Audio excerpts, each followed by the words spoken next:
लखनऊ में रहते हुए ही फरवरी 1925 में उनका प्रसिद्ध उपन्यास रंगभूमि गंगा पुस्तकमाला से प्रकाशित हुआ।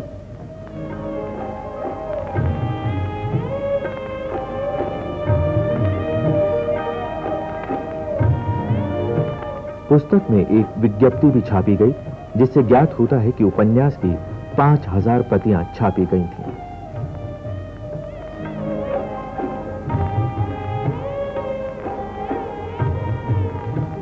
प्रेमचंद बहुत समय तक दुलारी लाल भार्गव के यहां नौकरी न कर सके और बनारस लौट गए, लेकिन उन्हें तुरंत ही नवल किशोर प्रेस लखनऊ के संचालक मुंशी विष्णु नारायण भार्गव का माधुरी के सहायक संपादक के रूप में काम करने का निमंत्रण मिला, जिसे स्वीकार करने के लिए वे फिर 15 फरवरी 1927 को लखनऊ पहुंचे और माधुरी के संपादन विभाग में पंडित कृष्ण बिहारी मिश्र के साथ सहयोग देना प्रारंभ किया।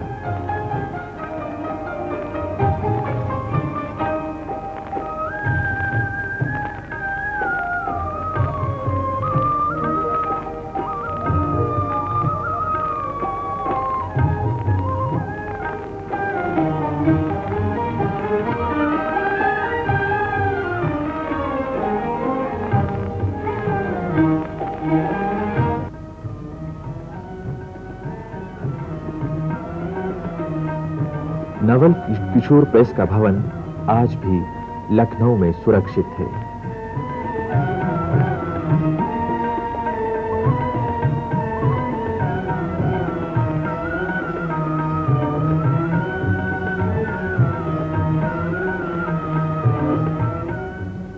वह हाल कमरा ज्यों का त्यों है जिसमें बैठकर प्रेमचंद काम करते थे। प्रेमचंद ने जुलाई 1927 में गुरुकुल कांगड़ी हरिद्वार की यात्रा की और वहां की हिंदी परिषद का उद्घाटन किया। अपने एक लेख में उन्होंने इस यात्रा का जिक्र किया है, जो अमृत राय की प्रेमचंद विविध प्रसंग पुस्तक में संकलित है।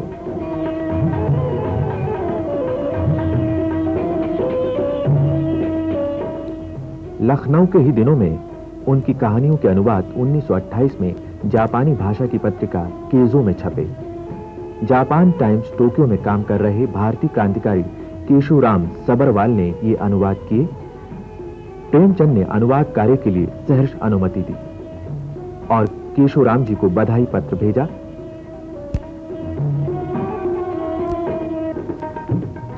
लखनऊ में रहते हुए ही उनकी एकमात्र पुत्री कमला देवी का विवाह तय हुआ। विवाह लम्हे में 1929 में हुआ। प्रेमचंद ने कन्यादान की रस्म अस्वीकार कर दी। ये एक क्रांतिकारी कदम था।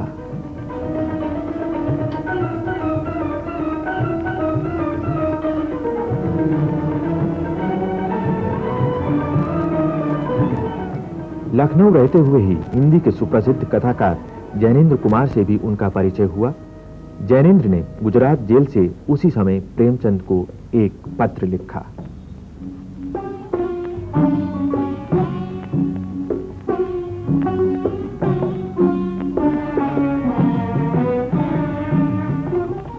जनवरी 1930 में जैनेन्द्र कुमार पहली बार प्रेमचंद से मिलने के लिए लखनऊ पहुंचे। कथाकार पंडित सुदर्शन और पत्रकार पंडित बनारसी दास चतुर्वेदी से भी इसी समय घनिष्ठता हुई। प्रेमचंद स्वतंत्र रूप से अपनी पत्रिका निकालने को बेचैन रहते थे और आखिरकार मार्च 1930 में प्रसिद्ध पत्रिका हंस का वाराणसी से प्रकाशन आरंभ हुआ। पत्रिका उन्हीं के सरस्वती प्रेस में छपी और इसके व्यवस्थापक बने प्रवासी लाल वर्मा। हंस नाम सुविख्यात कवि जयशंकर प्रसाद ने दिया।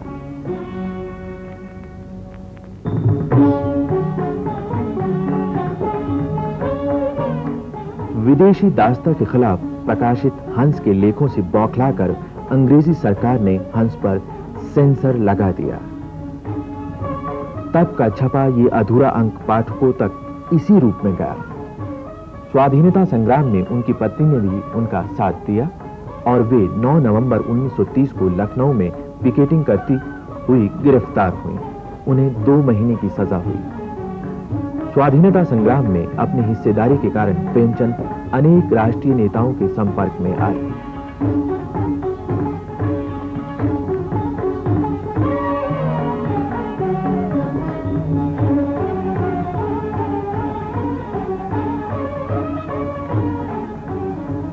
और बाद में उन्होंने आचार्य नरेंद्र देव के प्रस्ताव पर पंडित जवाहरलाल नेहरू द्वारा अपनी पुत्री इंदिरा गांधी को जेल से अंग्रेजी में लिखे पत्रों का हिंदी अनुवाद करना स्वीकार किया और ये अनुवाद पिता के पत्र पुत्री के नाम शीर्षक से प्रकाशित हुए।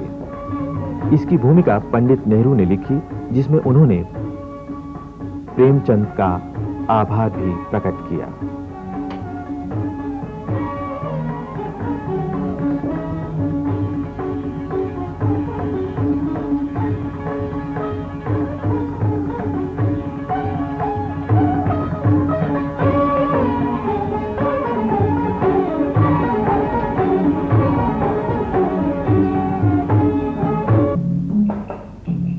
प्रेमचंद अब बनारस आ चुके थे और नियमित रूप से सरस्वती प्रेस का काम देख रहे थे। आज का बनारस समय बदल जाने पर भी अपनी विशिष्टताओं को नहीं बदल पाया है। शहर का पुराना चरित्र बरकरार है, जिसमें मस्ती है, सादगी है और खुलापन है, ठीक प्रेमचंद की तरह। शहर बनारस तीर्थ भी है और साहित्यिक तीर्थ भी। साहित्य, संगीत और नाना कलाओं की प्राचीन नगरी वाराणसी।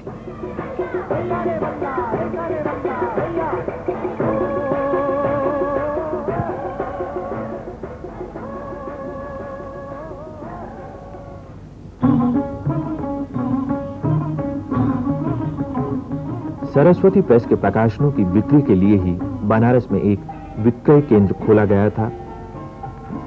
जहां अब घड़ियों की दुकान है।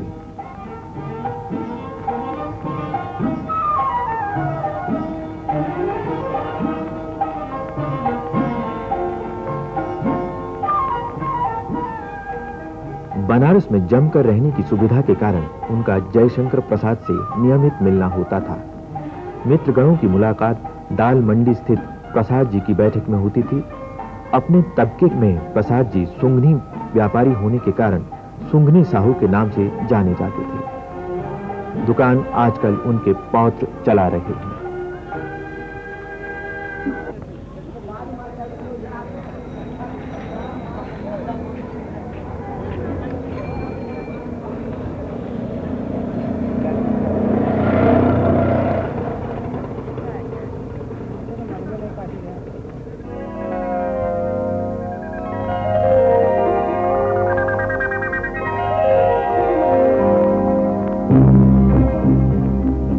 ये है वाराणसी शहर का बेनिया पार्क। प्रेमचंद जी अक्सर प्रसाद जी के साथ इस पार्क में टहलने जाते थे और इस दौरान दोनों में शहर, समाज, राजकाज और साहित्य की अनेक बातें होती थीं।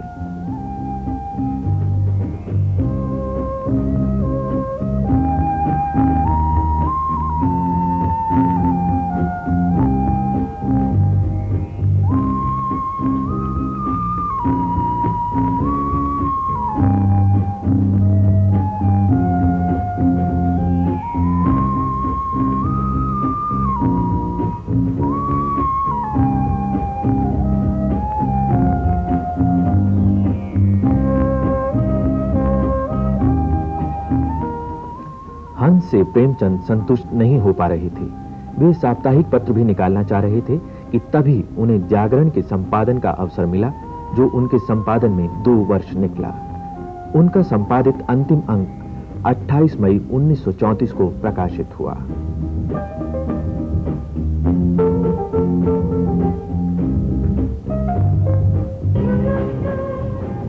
बंबई की एक फिल्म कंपनी ने सेवा सदन पर एक फिल्म बनाई, जिसमें तत्कालीन प्रसिद्ध अभिनेत्री मिस जुबैदा ने काम किया।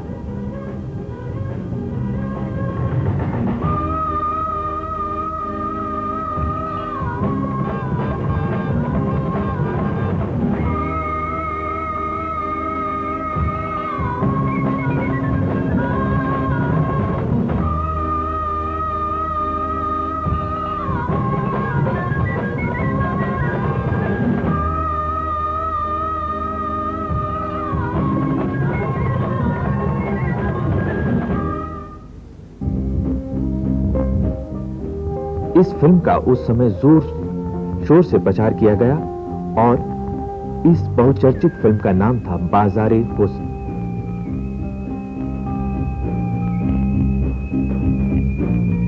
इसी कृति पर तमिल में भी एक फिल्म बनी थी, जिसमें प्रसिद्ध गायिका और अभिनेत्री शुभा लक्ष्मी ने नायिका की भूमिका की थी।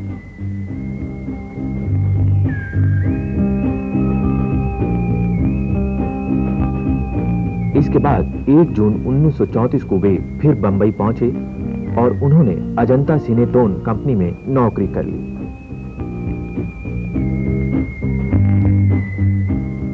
इसी समय बनारस के सरस्वती प्रेस में मजदूरों की हड़ताल खत्म होने पर उन्होंने अपने मैनेजर को खुशी का पत्र भेजा।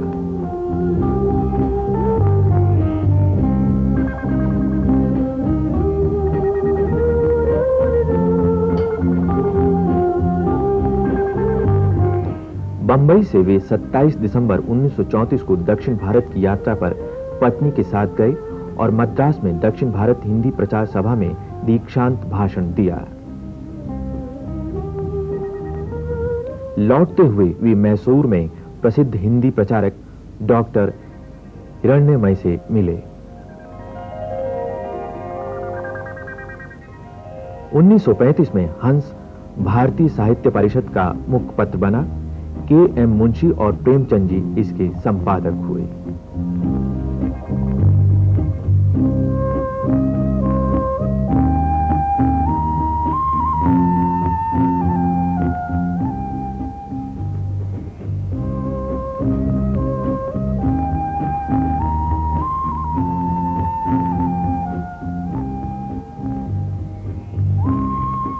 प्रेमचंद कई बार दिल्ली आए और ज्यादातर जैनेन्द्र कुमार के पास ठहरे। दिल्ली का पहाड़ी धीरज इलाका और उसकी गली जमादार, जहां कथाकार जैनेन्द्र 40 वर्ष पहले रहते थे, यहां भी प्रेमचंद ठहरे थे। गली जमादार का वो मकान अभी भी सुरक्षित है, हालांकि उसके आसपास का सारा स्वरूप अब बदल चुका है, लेकिन वो मकान नहीं बदला है। इसके चबूतरे पर जैनेन्द्र और प्रेमचंद की बैठकें और गप्पें होती थीं।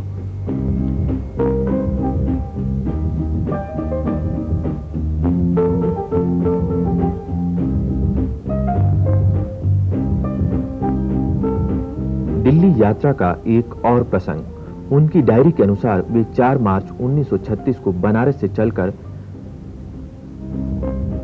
5 मार्च 1936 को दिल्ली पहुंचे और जैनेन्द्र जी के दरियागंज स्थित पुराने मकान में टिके। यहां अब नगर निगम की एक पाठशाला है।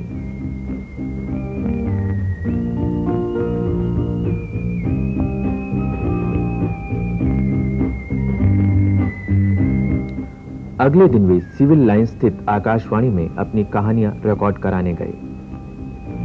इस भवन में आज एक चिकित्सालय है।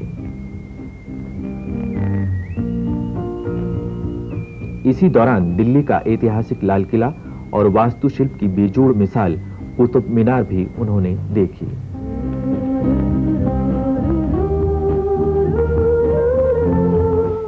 इसी यात्रा में जापान के चित्रकार ओकामा ने 8 मार्च 1936 को प्रेमचंद का एक रेखा चित्र बनाया, जिस पर प्रेमचंद ने उर्दू में अपने हस्ताक्षर किए।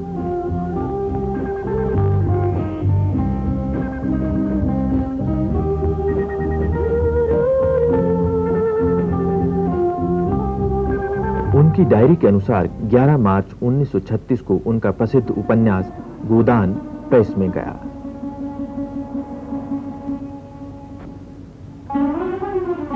इसी बीच गोदान का विज्ञापन हंस में छपा। शोधकर्ताओं का कहना है कि गोदान का परिवेश उन्होंने अपने गांव लम्ही से लिया और गोदान का काफी बड़ा हिस्सा लम्ही में लिखा। इसी कृति पर गोदान कथाचित्र का बाद में निर्माण हुआ।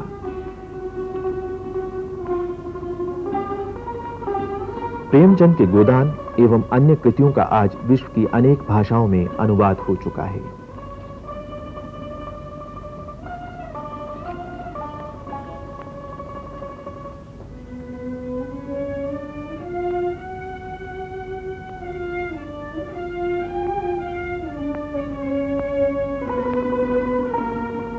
प्रगतिशील लेखक संघ के संयोजक सज्जाद जहीर के निमंत्रण पर प्रेमचंद 10 अप्रैल 1936 को लखनऊ पहुंचे।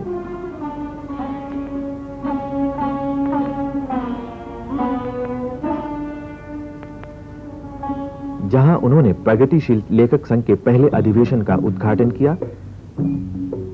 बाद में उनका भाषण साहित्य का उद्देश्य नाम से प्रकाशित हुआ। अब तक आते आते भागदौड़ और कठिन श्रम के कारण वे थक चुके थे और बीमार हो गए थे। 25 जून 1936 को उन्हें पहली उल्टी हुई। बीमारी के दौरान ही उनका आखिरी ऐतिहासिक महत्व का लेख महाजनी सभ्यता हंस के सितंबर 1936 के अंक में प्रकाशित हुआ।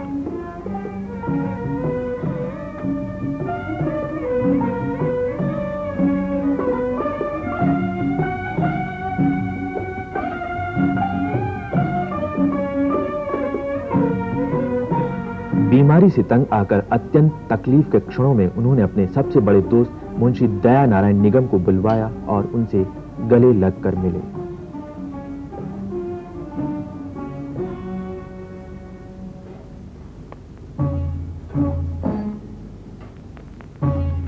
काफी उपचार के बावजूद बीमारी घातक साबित हुई। आखिरकार बनारस के रामकटोरा स्थित अपने मकान में उन्होंने 8 अक्टूबर 1936 को अपना नश्वर शरीर त्याग दिया।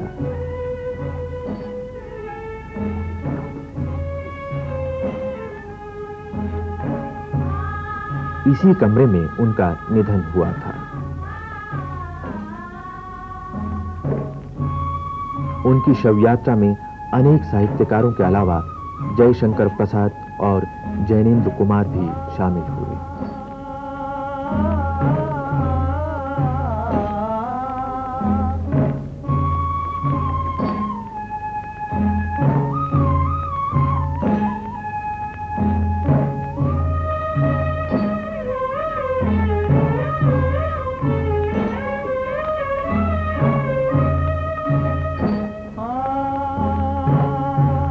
करोड़ों किसान, मजदूरों, आमजनों के सदियों पुराने शोषण के खिलाफ आवाज बुलंद करने वाले कलम के उस सिपाही के मन का स्पंदन और मानस का कोलाहल आज भी उसकी रचनाओं में प्रतिध्वनित होता है।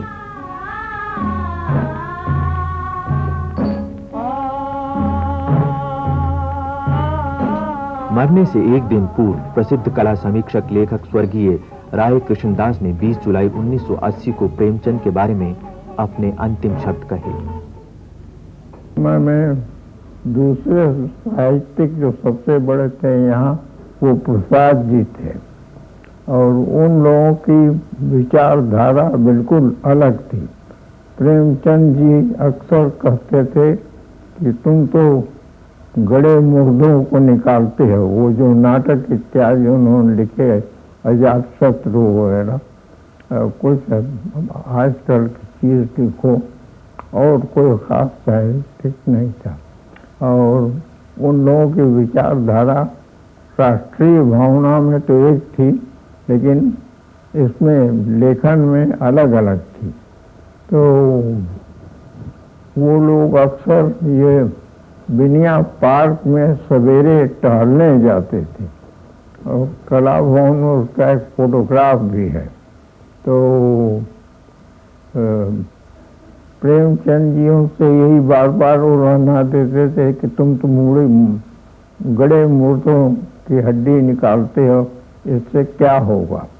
उसमें देखिए बात ये थी कि प्रसाद जी भी बहुत राष्ट्रीय विचार के आदमी थे और वो पुराने लोग कथाओं को लेकर किस तरह से भारतीयों ने विदेशियों को दूर किया, हटाया, उनके आक्रमण से बचाया, उस पर उसकी ओट में अपनी राष्ट्रीय भावना को प्रकट करते थे। प्रेमचंद जी बिल्कुल मैटर ऑफ फैक्ट लिखने वाले थे।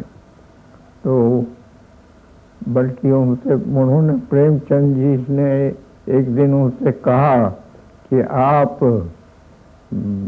पुरानी हड्डियां तो निकालते हैं, कुछ नया तो लिखिए। उसी को उन्होंने कंकाल और तितली लिखा, जिसको बहुत खुश हुए। इसके सिवा प्रेमचंद जी एक पत्र भी निकालते थे, उसके एडिटर थे, उसका नाम था हंस। उसमें बहुत अच्छे लेख तो निकलते ही थे। प्रेमचंद जी अक्सर पुस्तकों की समालोचना भी करते थे और बड़ी बारके की वो समालोचना करते थे। ऐसी पकड़ते थे कोई उसमें भूल या उसके सौंदर्य का रूप की पढ़ के तबीयत खुश हो जाती। क्या प्रेमचंद जी अंग्रेजी साहित्य से प्रभावित थे? बिल्कुल झूठ बात है। वो उनसे बातचीत हुई, वो अंग्रेजी साहित्य बहुत पढ़ते थे और वो कहते थे कि हम ये इसलिए पढ़ते हैं कि इससे हमारे मन में नई नई कल्पनाएं उठती हैं। एक दफा ये हेमचंद जोशी, इलाचंद जोशी के भाई, उनका और प्रेमचंद का बहुत विवाद चला। उसका नाम हम लोगों ने रखा था प्रेमचंद बनाम हेमचंद। और उसमें उन्होंने साबित किया था प्रेमचंद जी के किसी उपन्यास को कि ये वैनिटी फेयर से लिया गया। और प्रेमचंद जी ने उसका ऐसा प्रबल खंडन किया कि फिर उनका मुंह बंद हो गया। प्रेमचंद ने कहा था, मेरा जीवन सपाट समतल मैदान है जिसमें कहीं कहीं गड्ढे तो हैं, पर टीलों, पर्वतों, घने जंगलों, गहरी घाटियों और खंडहरों का उसमें कोई स्थान नहीं है। जो सज्जन पहाड़ों की सैर के शौकीन हैं, उन्हें तो यहाँ निराशा ही होगी।